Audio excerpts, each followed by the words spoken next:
Laksh Basic Knowledge Hub. Today we will continue with your third practical, create your biodata and use page, border and shading. तो सबसे पहले जैसे हम हमेशा ही करते हैं कि हमारे ऑब्जेक्ट पे फोकस करते हैं। हमारे ऑब्जेक्ट में हमें इस बार बायोडेटा बनाना है। बायोडेटा बनाने के साथ साथ आपको पेज में बॉर्डर और शेडिंग दोनों अप्लाई करनी है, ठीक है। तो चलिए स्टार्ट करते हैं। अब बायोडेटा सबसे पहले तो हमें जो भी बनाना है हम उसके एक दो डेफिनेशन दे देंगे। आप गूगल से कोई भी डेफिनेशन लिख सकते हैं देख के। हमने ये वाली ली है, आप इसको हिंदी में भी चाहें तो लिख सकते हैं। Biodata is a form type, biodata एक तरह का ऐसा डॉक्यूमेंट होता है जिसमें हम सारी बायोलॉजिकल इन्फॉर्मेशन एक किसी भी पर्सन के बारे में शेयर करते हैं। उसकी पूरी इन्फॉर्मेशन, उसने पूरी पढ़ाई में क्या क्या किया, हॉबीज़ क्या क्या, ये सारी चीज़ें। या तो हम ये कह सकते हैं, जैसे हम रिज्यूम भी कहते हैं और सीवी भी कहते हैं। बायोडेटा टिपिकली इंक्लूड, सीवी भी यही है, रिज्यूम भी यही है, बायोडेटा भी यही है। Biodata typically include personal detail, like इसमें क्या क्या डिटेल हो सकती है, name, contact, marital status, education, degrees, achievements, work experience, companies, responsibilities, आपने क्या क्या पहले ली हैं, स्किल्स, एबिलिटीज़, है ना, अवार्ड्स, ये सारी चीज़ों के बारे में आप कॉमा कर करके लिख सकते हैं कि ये बायोडेटा में ये सब चीज़ें इंक्लूड होती हैं। अब क्योंकि आपने पहले भी मेरे पिछले वीडियोस में देखा है, कई बार मैंने कई वीडियोस बनाए हैं रिज्यूमे पे कि रिज्यूमे कैसे बनाना चाहिए, पूरा बना के दिखाया है आप लोगों को।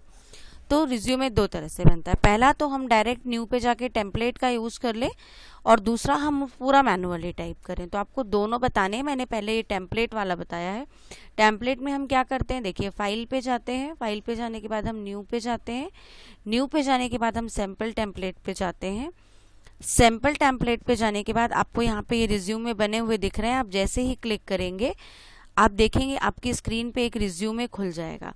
आप इस रिज्यूमे में ऊपर हेडिंग वगैरह डाल के, जहाँ जहाँ ये मेरे सिस्टम का नाम है यहाँ मैं अपना लिख लूँगी, अपना फ़ोन नंबर, अपना ईमेल एड्रेस। जो ये बॉक्सेस आ रहे हैं, इन बॉक्सेस को कहते हैं प्लेस होल्डर। तो इन प्लेस होल्डर्स में आप अपनी पूरी डिटेल टाइप करके अपने बायोडेटा को बना सकते हो और पूरी सेटिंग कर सकते हो, ठीक है। तो ये वही चीज़ है कि फाइल पे जाना है, न्यू पे जाना है, रिज्यूमे पे जाना है, सैम्पल टेम्पलेट को चूज़ करना है, प्लेस होल्डर्स को रिप्लेस करना है, ओन इन्फॉर्मेशन से मतलब अपना डेटा एंट्री करना है, और रिज्यूमे को सेव कर लेना है।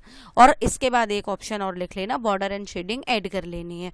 We can add the border and we will add the border and shading as need our object, ठीक है। उसके बाद ये नेक्स्ट है आपका step by step process, how to make manual resume. अब मैनुअल बनाना है तो कैसे बनाएंगे, सबसे पहले तो गैदर या कलेक्ट दोनों वर्ड लिख सकते हो। ऑल नेसेसरी इन्फॉर्मेशन, अपने बारे में पूरी इन्फॉर्मेशन एक जगह कलेक्ट करके रख लीजिए, जैसे कि आपने क्या क्या पढ़ाई की, अपनी मार्कशीट और सारी चीज़ें। नाउ द ऑब्जेक्ट समरी लिखिए, और समरी लिखने ऑब्जेक्ट में क्या लिख सकते, ऑब्जेक्टिव में हम क्या लिख सकते हैं कि हमने जितना काम किया, और अगर हमने पिछले स्किल्स में या कुछ भी हमारे पास अवेलेबल नहीं है तब हम क्या करते हैं, अपने करियर गोल्स को लिखते हैं ऑब्जेक्टिव में, ठीक है। उसके बाद लिखने के बाद आप क्या लिखेंगे, अपना little work experience. Work experience में आप क्या क्या मेंशन करेंगे, आपके एकेडमिक स्कोर, आपका ईयर, आपका बोर्ड नेम, आपकी पूरी टेबल, ठीक है। देखिए इफ़ यू हैव है तो वी हैव यहाँ पे लिख लेंगे। नाउ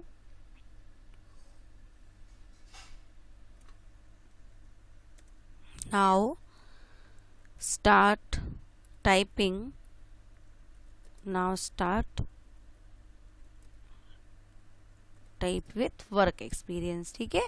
इसके बाद हम क्या करेंगे, वर्क एक्सपीरियंस के साथ इसको स्टार्ट कर देंगे, ठीक है। वी जहाँ है आप ध्यान रखेंगे, आपको सब जगह वी करना है, ये मैं आपको पहले भी बता चुकी हूँ। We can mention your career goals with year, academic score, board name, और सारी चीज़ें हम इसमें स्टार्ट कर देते हैं।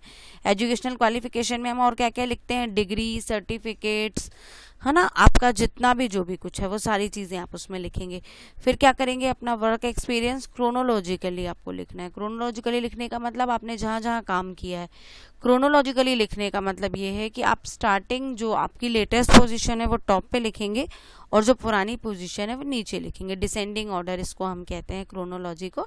इसमें आप अपनी कंपनी का नाम, डेट ऑफ एम्प्लॉयमेंट, कब से कब तक काम किया है, क्या क्या रिस्पॉन्सिबिलिटीज़ थी आपकी, पूरा वर्क एक्सपीरियंस आप शेयर करेंगे। उसके बाद आप अपने एडिशनल स्किल्स को लिखेंगे, जैसे कंप्यूटर स्किल में आपने कोई कंप्यूटर का कोर्स किया है, कोई ट्रेनिंग ली है, कोई एक्स्ट्रा ऐसा कोर्स किया है टाइपिंग का, तो वो सारी चीज़ें आप यहाँ दे सकते हैं। Provide details about your hobbies and interest. उसके बाद अपनी पर्सनल डिटेल देनी है। पर्सनल डिटेल देने के बाद अपनी फोटोग्राफ को अटैच करना है, और क्योंकि आपके ऑब्जेक्ट में है कि आपको बॉर्डर एंड शेडिंग ऐड करनी है, तो now we will add the border and shading. तो आप एज इट इज़ इसको इसी तरह से लिख सकते हैं जैसे मैं आपको बता रही हूँ। इसमें स्क्रीनशॉट लेके बॉर्डर एंड शेडिंग आप ये डायग्राम बना सकते हैं अगर चाहें तो, ठीक है। और इसमें आप क्या करेंगे, एजुकेशनल डिटेल वाला जो पार्ट मैंने यहाँ पे दिया है, यहाँ पे आप लिख देंगे we can type this details by inserting a table in the word. ये आप अपने मन से उसमें लिख सकते हैं। फिर रिज्यूमे कुछ इस तरह से बनेगा। पहले एक हेडिंग टाइप करेंगे, हेडिंग को सेंटर में करेंगे, फिर यहाँ से आप अपनी बेसिक डिटेल्स को टाइप करेंगे कुछ इस तरह से। फिर अपना एक ऑब्जेक्टिव टाइप करेंगे। ऑब्जेक्टिव टाइपिंग करने के बाद आप कोई भी एक ऑब्जेक्टिव उसमें लिख सकते हैं। फिर एजुकेशनल क्वालिफिकेशन हेडिंग देनी है आपको। जहाँ जहाँ आपने हेडिंग देनी है आपको सब बोल्ड कर लेना है, अंडरलाइन कर लेना है, उनका साइज अलग रखना है। मैटर को सिलेक्ट करते जाइए, चेंज करते जाइए। उसके बाद आप क्या करेंगे, एजुकेशनल क्वालिफिकेशन में इस तरह से एक इंसर्ट पे जाके टेबल को इंसर्ट करेंगे जिसमें आप ये सारी एंट्रीज करेंगे कि आपने कौन कौन से 10th का, 12th का, बीए का एग्ज़ाम पास किया, किस ईयर में कौन सा एग्ज़ाम पास किया, किस बोर्ड से किया, कितने नंबर थे। मार्क्स की जगह आप यहाँ पे डिवीज़न भी लिख सकते हैं या पास फेल भी लिख सकते हैं। फिर प्रोफेशनल क्वालिफिकेशन या वर्क एक्सपीरियंस भी कह सकते हैं। नहीं, ये professional qualification that means PGDCA या ऐसा कोई डिप्लोमा किया है तो वो आप एक्सपीरियंसेस में इस तरह से लिखा, उसको भी टेबल में बना सकते हैं कि हमने इस कंपनी में किया, ये किया, यहाँ पे थे, ये हमारी ड्यूटी थी, तो इसको भी आप टेबल में बना सकते हैं। उसके बाद क्यूरिकुलर प्रोफाइल आप इसको बुलेट्स एंड नंबर्स देके बना सकते हैं कि हमने इस कॉम्पिटिशन में पार्टिसिपेट किया था, हमें ये अवार्ड मिला था। फिर लैंग्वेज नोन का आप एक बना सकते हैं, इंटरेस्टिंग सब्जेक्ट्स या लैंग्वेज यू कैन स्पीक। उसके बाद आप पर्सनल इन्फॉर्मेशन इस तरह से लिख सकते हैं, nationality, date of birth, father name, marital status, mother name, और भी इसमें आप डिटेल्स चाहें तो ऐड कर सकते हैं। लैंग्वेज नोन भी आप यहीं पे लिख सकते हैं आप चाहें तो। उसके बाद डिक्लेरेशन देना कंपलसरी होता है, डेट एंड प्लेस और सिग्नेचर। ये जो पार्ट है आपका ये और इसमें बॉर्डर भी ऐड है। शेडिंग कैसे ऐड करेंगे, आप पेज लेआउट पे जाएंगे, पेज लेआउट पे आपको यहाँ से पेज बॉर्डर मिल जाएगी। आप यहाँ से एक बॉक्स पे क्लिक करेंगे तो प्लेन बॉर्डर आएगी, आर्ट पे क्लिक करेंगे तो आर्ट बॉर्डर आएगी। इसी बॉक्स पे आप शेडिंग पे चले जाएंगे, यहाँ से कोई भी एकदम लाइट कलर का शेड आपको उठाना है और इसमें इस तरह से अप्लाई कर देना है, तो आपके उस पर शेडिंग अप्लाई हो जाएगी। तो इस तरह से आप बॉर्डर अप्लाई करेंगे, शेडिंग अप्लाई करेंगे और अपने इसको प्रोफाइल को कंप्लीट करेंगे बिल्कुल सुंदर तरीके से। आप ये पहले पूरा MS उस पर टाइप करेंगे।